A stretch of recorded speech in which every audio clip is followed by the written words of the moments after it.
Mr. Lasseter described Judy as a glass half full kind of bunny, and I would definitely say I am a glass half full kind of bunny.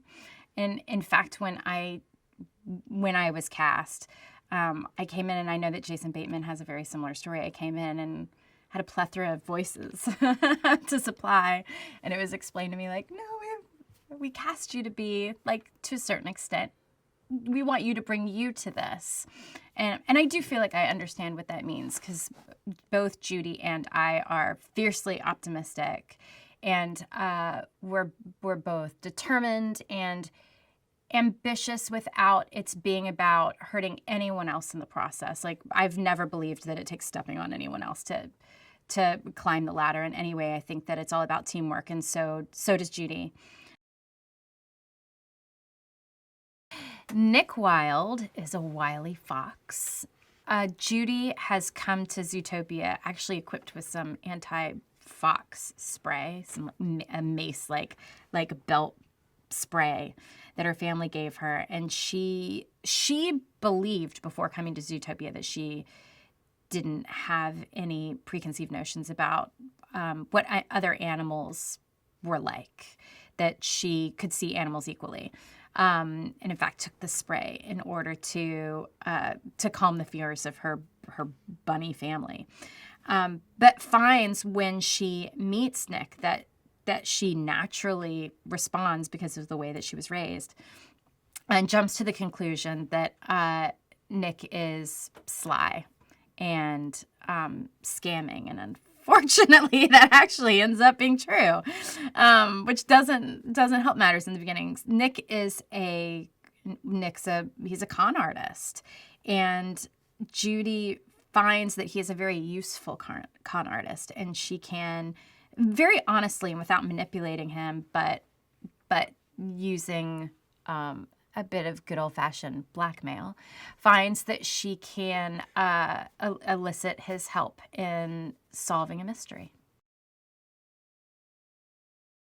Jason Bateman is the fine gentleman who plays Nick Wilde, and it is such an honor to work with him, though it's difficult for me because I laugh so hard when we're in the booth together that I mess up his takes, and I feel very badly about that. But he's a natural genius comedian and has such a dry wit that I think really balances out how, if you want to get technical, how sort of over animated I am in general in life. And I think that, we play off of each other in a really good way for these characters, except when I mess up his takes because I'm laughing too hard. Everyone keeps calling it a buddy comedy. I'm like, it's a bunny comedy. It's a bunny buddy comedy. It's really funny. I really do have trouble. I think I probably waste a lot of everybody's time laughing because it's really, really funny. The script is really funny. And Jason's hysterical. And I think that these characters together are just like, they're perfectly written comedic balance, but also they're just like in all of these films, there's real heart, and it makes me really genuinely emotional at times. Byron Howard and Rich Moore are dream directors. We just play and play and play. They're very good at setting the scene for me and really staying on the playground with me. We just try different things every single take. And they're just supportive, hilarious, cheerleading, it's not, they're more than directors because they really are. Like, in the booth, mostly it's them and Jared, the writer, and me, and we just all play together.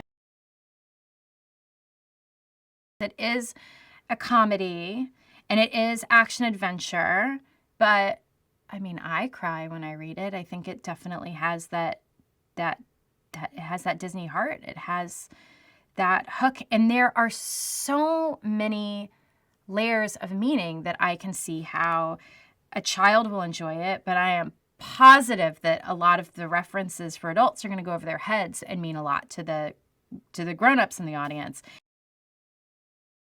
Hey guys, now the trailer for My Big Fat Greek Wedding 2 is already out, but did you know that despite pulling in over $240 million, the first My Big Fat Greek Wedding never once topped the US box office chart?